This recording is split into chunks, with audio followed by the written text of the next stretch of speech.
Hello everyone, and welcome to our SOL class.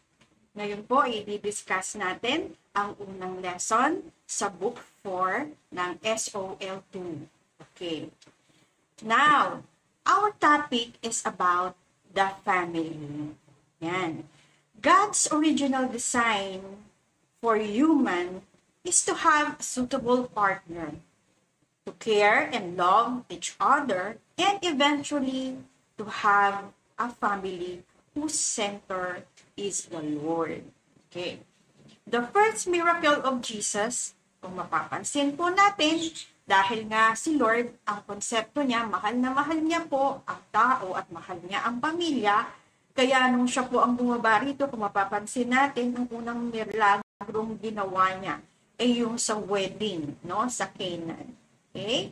Wherein yung tubig ay nag-miracle siya, ginawa niya po itong alak. Sapagkat dun sa kasalan, nagkulang po, no? Nagkulang sila sa pagsiserve ng alak. At doon, nung mga panahon nila, isang kahihiyan po kapag ka nagkulang ka, no? Nagkulang ka sa pagsiserve ng alak. Sapagkat ang kasalan po ay idinaraos o pinagdiriwang hindi lamang na isang araw, kung hindi maraming araw po ang celebration, unlike in our days now. Kaya noon, kahihiyan po sa kanila. Kaya dahil mahal ni Jesus ang couple, mahal niya ang pamilya, no? Talagang, ang sabi niya pa nga sa nanay niya, no? Nung sinabi ng nanay niya, no, na kulang nga sila sa alak, sundin niyo sila, sundin niyo siya kung ano yung iutos niya.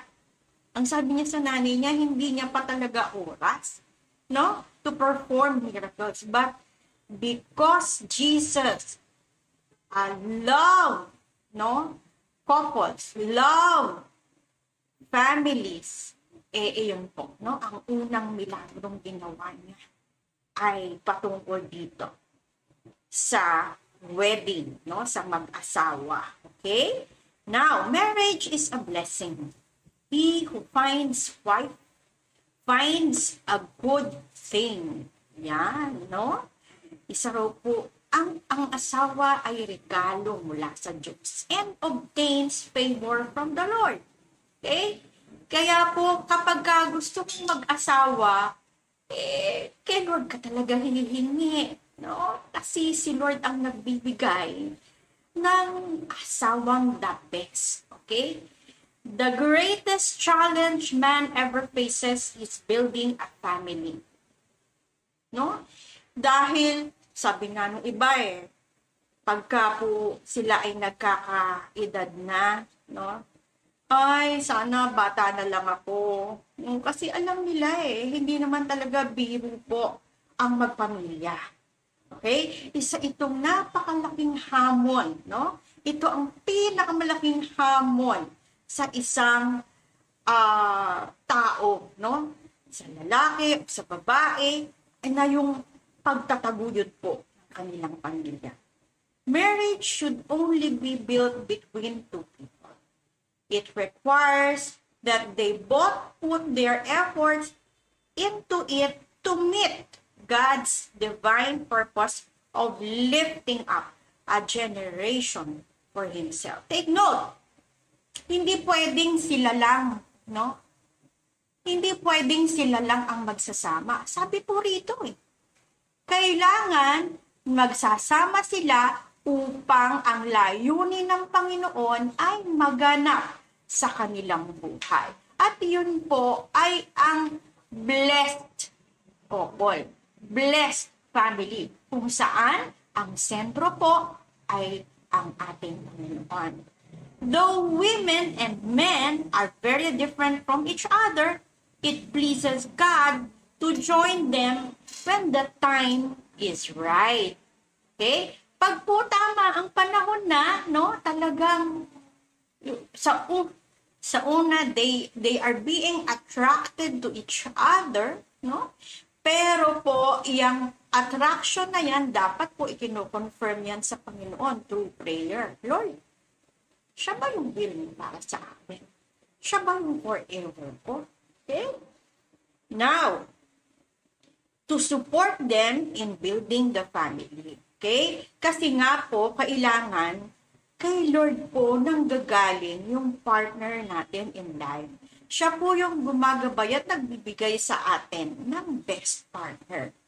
They must both decide to submit to marriage fully under God's direction, which will bring them permanent protection. Ayun, paano daw po magkakaroon ng permanent protection ng isang pamilya?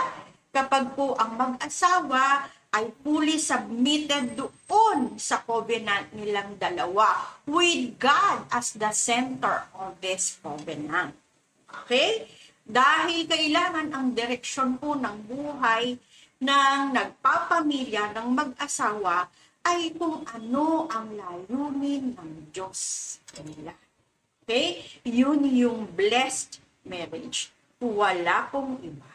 Okay? So, tingnan natin. How to build a strong home. Paano ba tayo mag-build ng isang matatag na tahanan? God establishes the foundation. Sabi rito, ang Diyos daw po, no? Ang nagtatayo ng pundasyon. Every couple marries with the expectation of building the best home in the world. Okay? Siyempre, lahat po ng mag-asawa, lahat ng bagong kasal, gusto nila. Sila yung may the best home, the best family na i-build po nila. Isa yan sa pangarap, no? Sa ultimate na pangarap po ng mga ikinakasal o mga gustong magpakasal. To do so, they must first work on its foundation. Kailangan po, no, yung pundasyon. Siyempre, kahit naman ano po yung binibuild natin, bahay, no? Kailangan po ang pundasyon matitibay, no? Bago ka, ayan, nakikita mo lang, yung the outcome is yung pintura, ayan, mga hollow blocks, yung mga finishing na, pero sa loob po niya, yung pinakapundasyon, yun po yung pampatibay. At sa marriage din po, ganun din. May foundation. Tignan po natin sa Matthew, chapter 7, verse 24. Ang sabi dito, therefore, everyone who hears these words of mine and puts them into practice is like a wise man who builds his house on the rock. So, ano po yung foundation? The foundation is, ang pinag-uusapan po dito, na ang bawat miyembro po ng tahanan ay kailangan nakikinig ng salita at ginagawa po nila yung anumang marinig nilang salita ng Diyos. No? At pagka po nangyayari yun, doon nagaganap yung foundation. Bakit? Ang pinakikinggan po nating salita ay walang iba, kundi yung Word of God, and the Word of God is God Himself. And therefore, the foundation of a strong home is none other than Jesus. Because Jesus is the Word of God. No? Siya po yun. God Himself is Jesus. So, kung yung naririnig nating salita ng Diyos o nababasa natin na salita ng Diyos, kung ito po ay ating naisa pamumuhay, no? Jesus is with us. He lives with us. And as such, He is the foundation of our home. And as such, matibay po yung bahay na yan. Siguradong sigurado.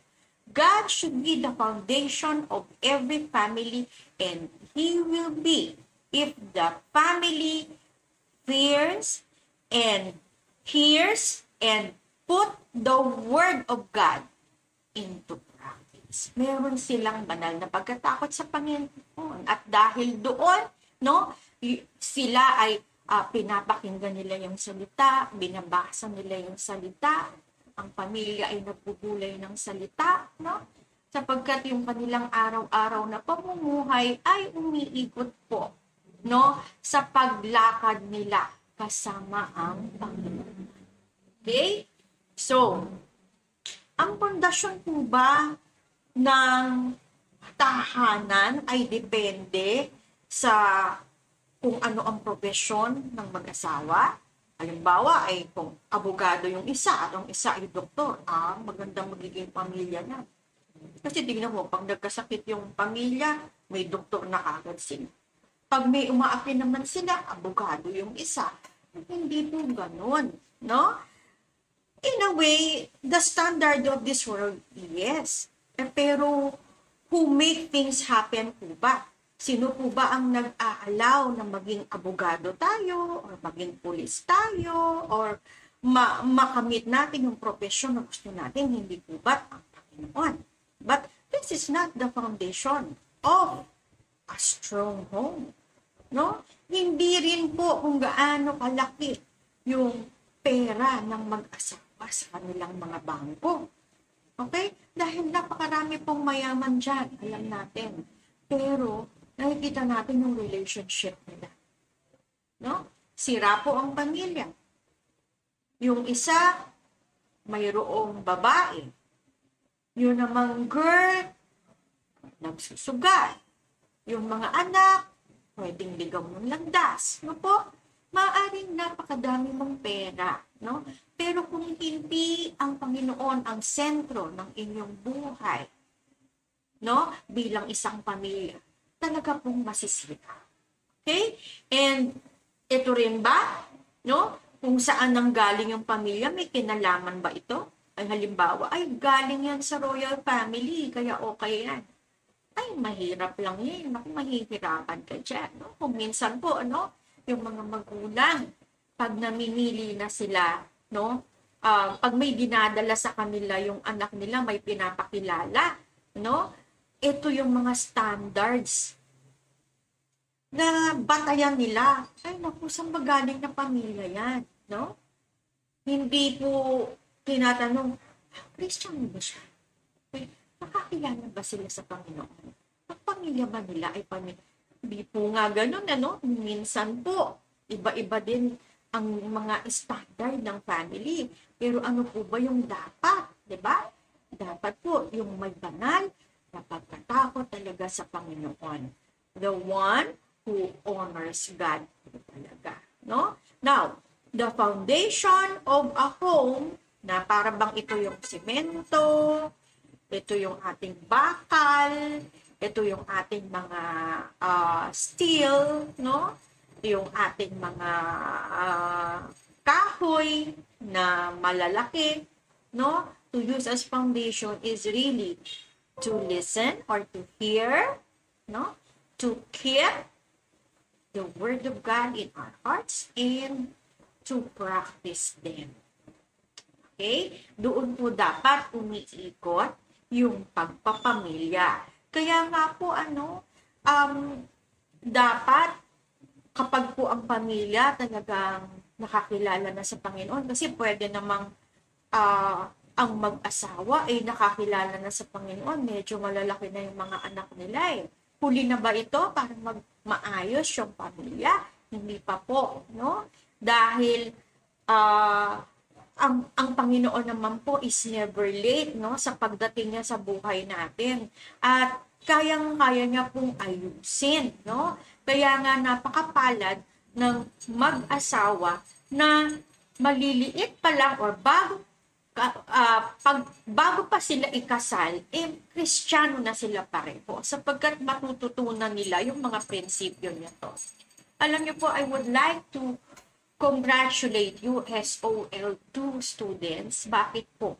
Alam niyo po dito sa SOL2, napakaganda po ng lesson dahil i-develop pa ni Lord lalo yung relationship natin sa family natin. Tignan niyo, first topic o family kaagad.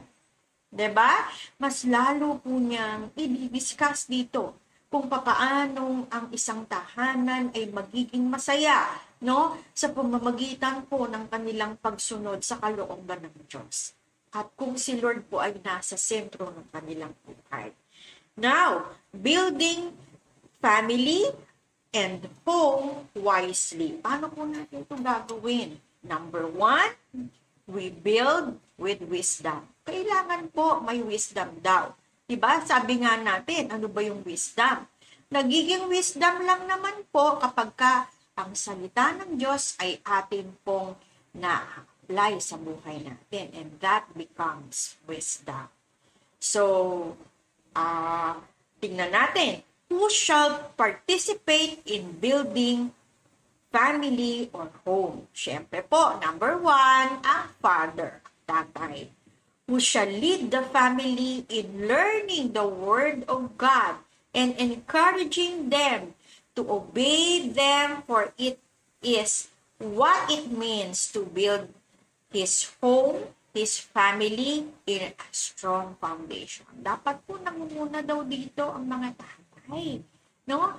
Kung baga siya yung magyayaya, uy, halika na, pray na tayo. Halika na, no? Let's talk about God. No? Sa amin pong church, no? 'Di ba? Sa ating church naman, 'di ba? It has been our practice na yung ating Sunday message, no, ay pinag-uusapan po natin bilang isang pamilya.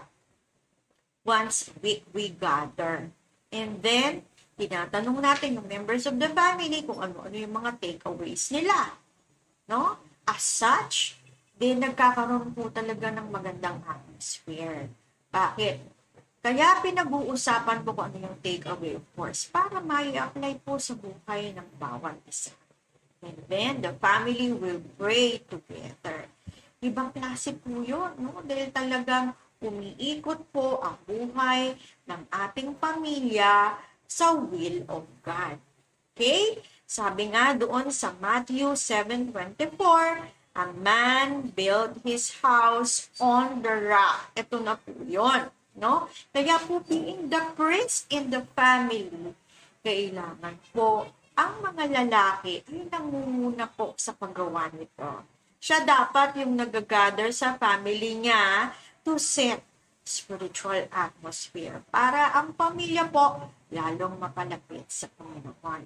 Okay, ano pa? Ang mother, who is a good support to her husband in building the strong foundation in their home by teaching her children the Word of God and thus her best so that their children will get closer to God. Sabi po sa Proverbs 14 verse 1, wise woman builds the house, but the foolish one pulls it down. So, ang mga babae, kayang-kaya niya talagang mag-build. Kahit yung asawa niya, kahit yung mga anak niya. No? Kailangan na po na talagang hubugin natin sila sa salita ng Diyos. Okay? At suportahan po natin yung ating mga asawang lalaki kapag po dinadala nila ang pamilya sa atmosphere of prayer and of declaring the Word of God in the house, no? Or talking about God in the house. Dapat po sinusuportahan ng babae yan.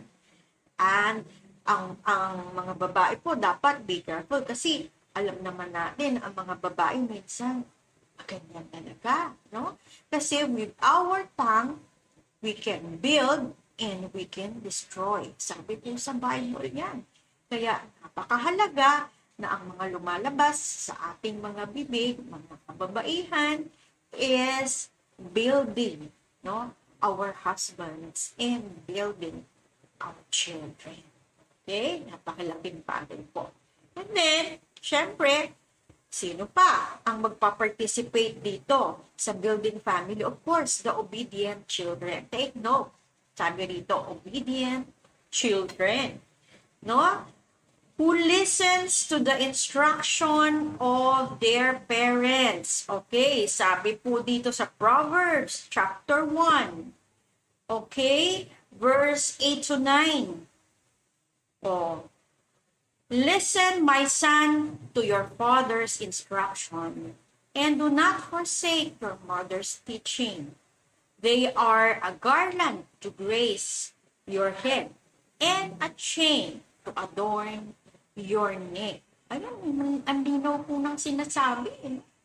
Dapat daw po, no, yung mga payo Yung mga sinasabi ng ating mga magulang sa atin ay parang mga ikukwintas natin sa ating mga lihim. Sabihin, i-display mo. Ibig sabihin, gagawin mo. Susundin mo. And sino po ang magbe-benefit dito? Yung last member of the family na nandito, the grandchildren, whose inheritance were already prepared by God through their grandparents. Kaya po kapag ikaw ay lolo or lola na talaga pong ang iyong buhay ay nakasalig sa pundasyon, walang iba kung hindi ang Panginoon, tiyak na tiyak po maging ang iyong apo will have blessed life sapagkat pangako po ni Lord yan sa kanyang salita. Now, what are the principles for a family home, no? For a happy home? Ano po ba ang mga prinsipyo para tayo ay magkaroon ng masayang tahanan? Una, get to know genuine love. Ano po ba itong ibig sabihin nito? God created the first couple for companionship. The reason why couples experience attraction when they meet and spend time together that leads them to decide to get married. True love is making the other person happy. Kailangan daw po alam natin yung meaning ng genuine love. Kung matatandaan po ninyo, no? Ang una pong nilikha ng Diyos ay si Adam. Okay? Pero si Lord po, bago niya likhain ang tao, nilikha na muna niya lahat ng kailangan ng tao. 6 days niya pong nilikha lahat ng needs ng tao. Ano man yan? Araw, di ba? Tubig, liwanag, plant, animals, birds, fishes, lahat po yan. Nilikha na muna na lahat yung needs na yan bago niya finally nilikha si Adam on his image and on his likeness. No? This is the love of God, the genuine love of God. Bakit? Gusto niya happy eh. O para maging happy, pinumpleto na muna niya lahat bago niya likhain ang tao. But then, nakita po natin, blessed na blessed si Adam, no? God is observing him in the first few days of after his creation at nakita po ni Lord na malungkot siya. Okay? Nung nakita ni Lord na malungkot siya, naisip kagad ni Lord, ay, kailangan niya ng kasama. No? He needs a companion. Okay? It was not, take note ha, it was not Adam who proposed God to give him a companion. It was God, no? Na talagang nakita niya, upon observation, malungkot siya. Kailangan niya ng companion, kailangan niya ng partner, kailangan niya ng kasama. Eh, syempre, ang prinsipyo po ng Panginoon is to make us happy. Kaya po, pinigyan niya ng Eva si Adan.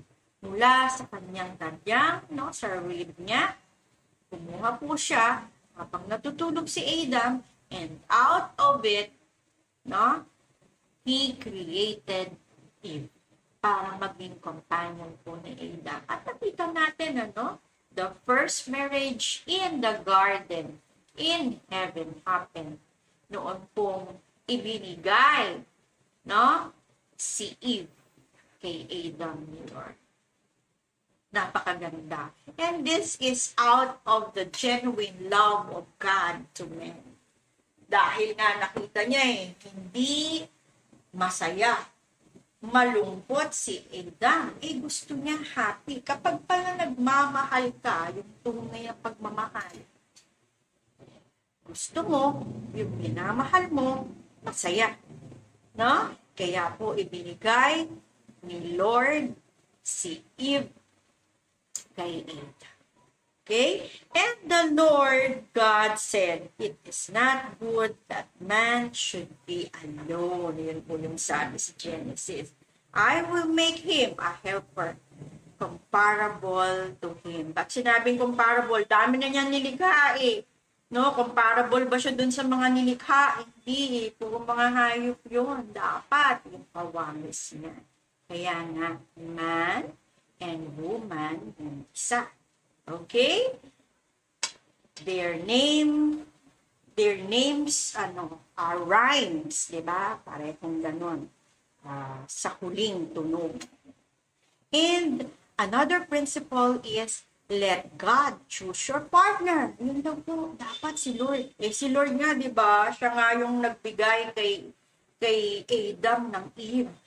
Kaya nga tayo dapat, we must wait upon the Lord kung sino talaga yung ibibigay ng partner sa atin.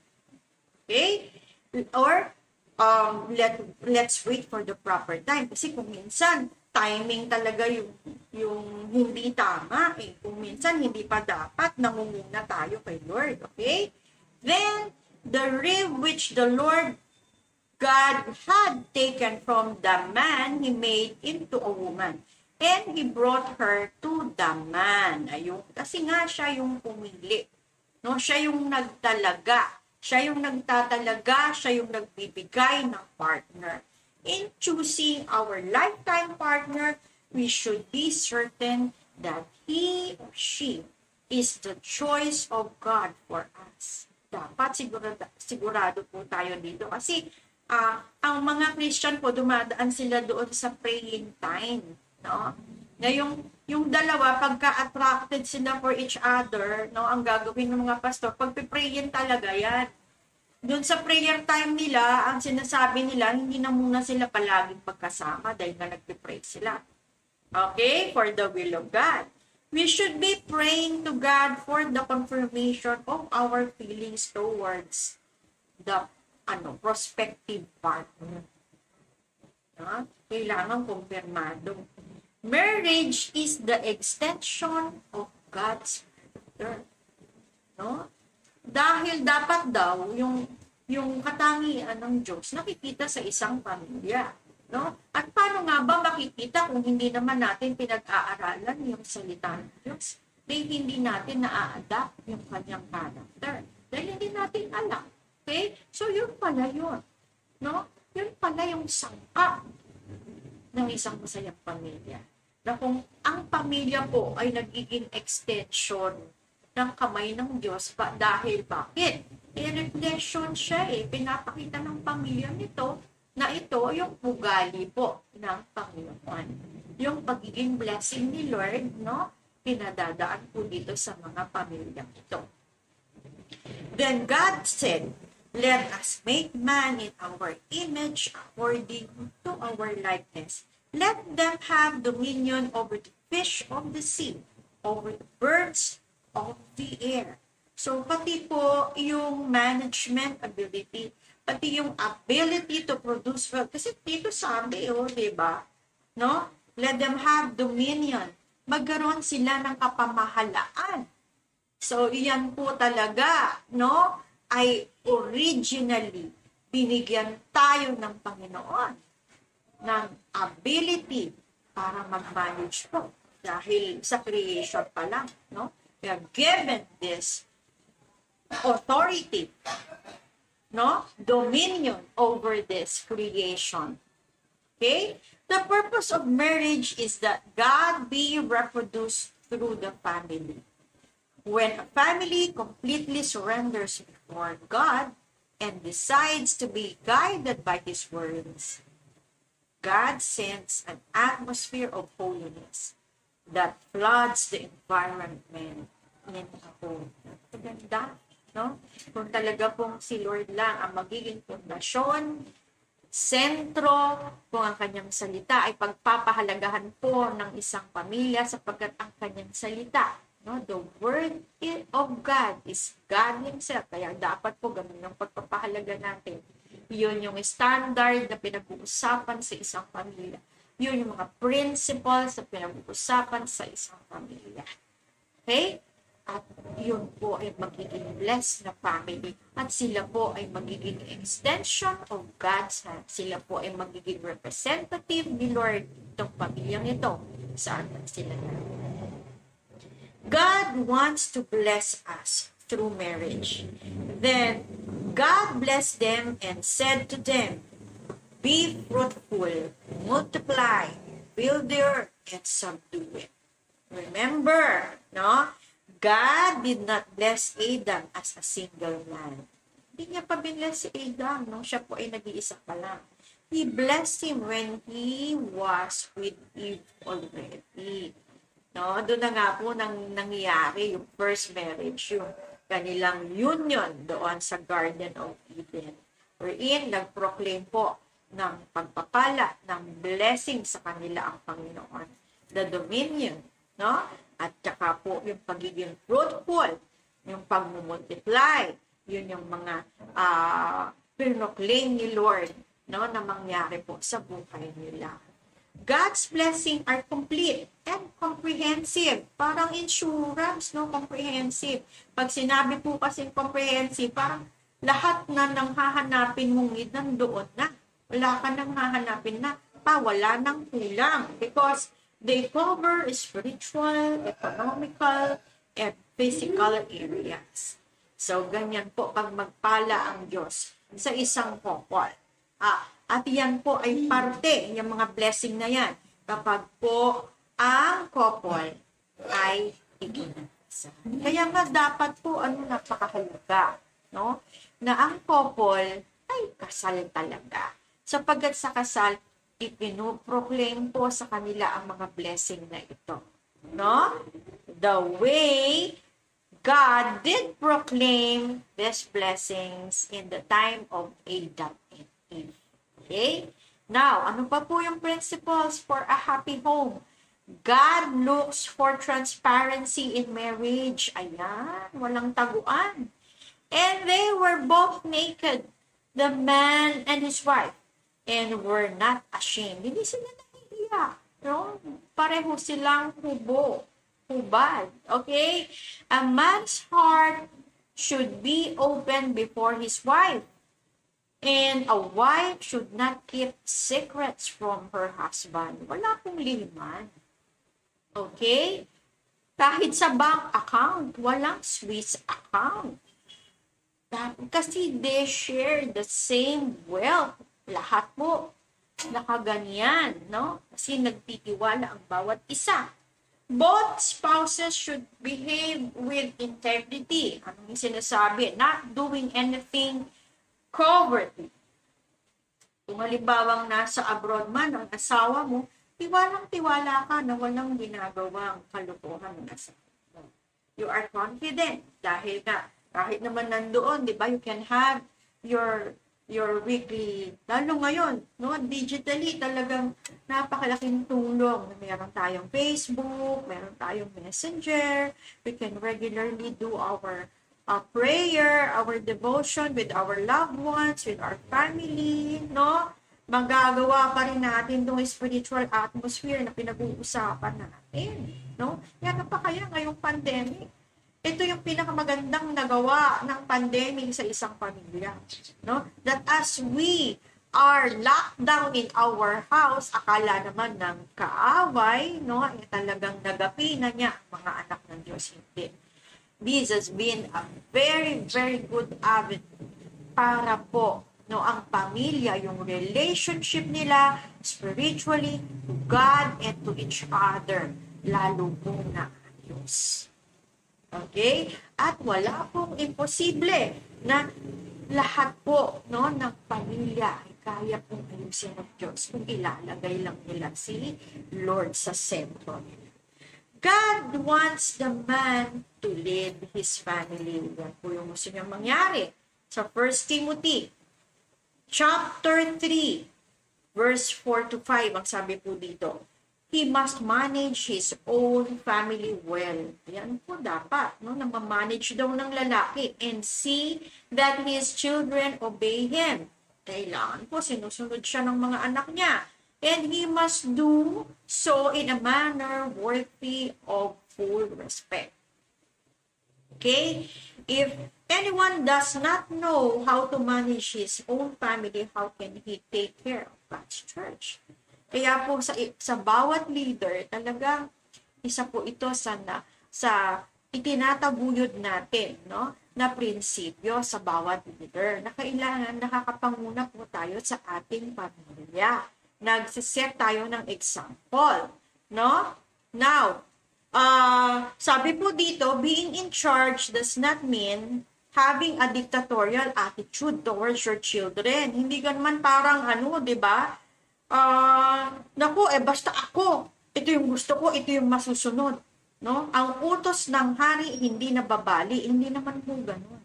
No? It is about upholding such noble behavior that will set an example to be followed. Dapat po good example ang bawat magulang, no? Lalo ng ama ng tahanan sa kanilang pamilya. God needs men and women who will make a difference by speaking less, but setting an example to be followed. No, yung hindi ka madada, no, baka ang dami mong sinasabing prinsipyo ng Bible, ang problema, nagagawa mo ba siya? Okay? Kasi ang kailangan daw ng Diyos, no, ay yung mga nagsiset ng example and less talk. Okay? Pero hindi naman po sinabing hindi na tayo magsasalita because we also have to proclaim the goodness of God, no? Kailangan po verbally. Kailangan natin sabihin. At kung if we need to correct our children, hindi naman po natin i-correct sila ng marahas. We can do it in a nice way. Yun nga po daw, diba? Ang bawat miyembro ng pamilya, siya daw po ay extension ng God's character. Paano pong God's character yun? Kung lagi kang high blood, diba? Kung you cannot express yourself, no, in a nice way. Pagka galit ka talaga, no? Kaya po, napakalaking bagay po nito. Creating a favorable environment for the spiritual development of the family. No?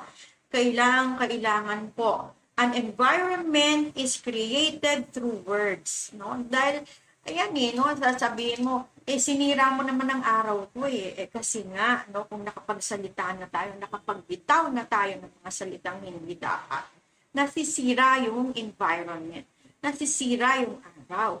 Kaya napakalaki pong bagay na yung environment na siset through words, attitude, thoughts, and gestures.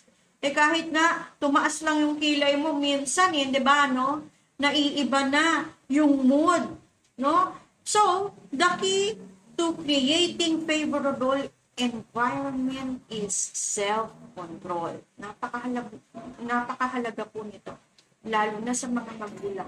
Because they know they have the authority to speak to their children. But take note, dapat po gawin natin ito ng maayos, no? With self-control. How do you react when times are tough? No? Kapag ka po ang sitwasyon mahirap, ikaw, setting example ka, paano ka nagre-react? Tinitingnan po tayo, lalo na ng mga anak natin, no? It is possible to discipline without hurting others. Yes naman po, no? Kasi we can say things, no? We can always say things in a nice word. No? Kaya nga po tayo ay nag-aaral ng salita ng Diyos. We are creating spiritual environment so that in tough times, kaya po natin gawin din ito. No? Through discipline, we should seek to shape, edify, and build, and never to destroy. Pwede po tayong magdisiplina nang hindi po tayo nakakapanakit. Okay? Building, not pulling down, not destroying.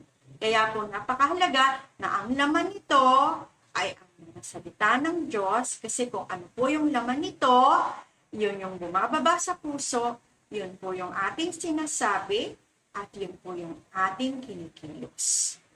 Okay? Kaya napakahalaga po na ang salita ng Diyos ay laging pinag-uusapan at lagi pong topic ng bawat pamilya. Napakahalaga na ang mga magulang tinuturo na ang prinsipyo po nila, na ang kanilang standard, na ang kanilang values ay galing pong lahat sa salita ng Diyos. Okay? And, ano pa po? Couples should agree to set out and make many happy memories with their children. Ayan, napakahalaga nito. No? Hindi naman po sasabihin natin, kasi pandemic, hindi na kami nakaka-create ng happy memories. Hindi po, pwede pa rin. Dito sa loob ng bahay, we can be creative. No? Ako po dati, hindi naman ako nagbe-bake, but because of this pandemic, nagbe-bake na po ako because I want my family to be happy. Nandito lang kami, no? For more than a year, magto 2 years na po, no? Marami pong paraan para pasayahin ang pamilya.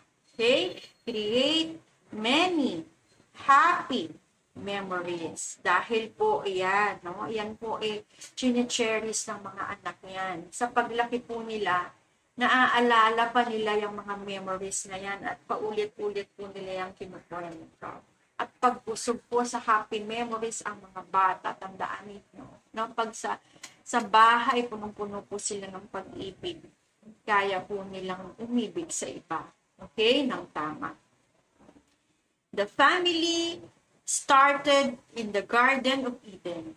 It is a part of God's plan for humanity. Thus, God wants to restore families and build and rebuild what the enemy has been trying to destroy. Tandaan natin, pinalayas po si Adam and Eve doon sa Garden of Eden sapagkat nagkasala sila. Pero, hindi po tumigil doon. No? Ang tao po dapat destined to be destroyed because of the sin. Dahil nga po sabi, for the wages of sin is death. Pero God Himself made a way para po ma-reconcile, no? Ang bawat tao sa Kanya. At ganoon din po, para ma-reconcile po ang relasyon ng bawat pamilya sa Kanya. Iyan po yung kalooban ng Diyos. Sapagkat gusto niya, ang pamilya ay tila baga nasa Garden of Eden, kung saan, no? Ang pagpapala ng Diyos ay complete. Comprehensive po, nandun na. No?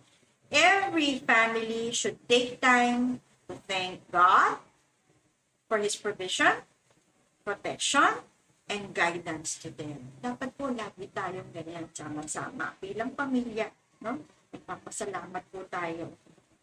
They should together aim to grow their love, faith, and hope in the Lord. No? Lahat po dapat lumalago. No? Tayo, yung pag-ibig natin sa bawat isa, yung pag-ibig natin sa Panginoon. Kasi po, no, ang paglago, pag-angat. No? Hindi po pwedeng hindi tayo pataas. Dalawa lang po yan. Paangat ka o pabagsak ka. Because there is this gravitational, no, law na nangyayari sa atin. Wala pong ganyan. Walang stagnant. Andito na lang muna ako, hindi po. No? Kala mo lang nandyan ka lang. Pero unti-unti ka po bumabagsak. Unti-unti kang bumabagsak.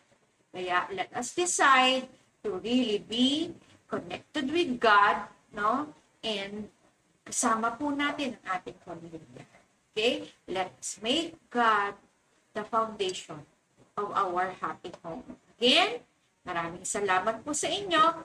And this is Lesson 1 of Book 4 for our SOL2 class. Now, we have our questionnaires. And this gonna be posted sa inyo pong mga group chat. Please wait for these questions because note, no?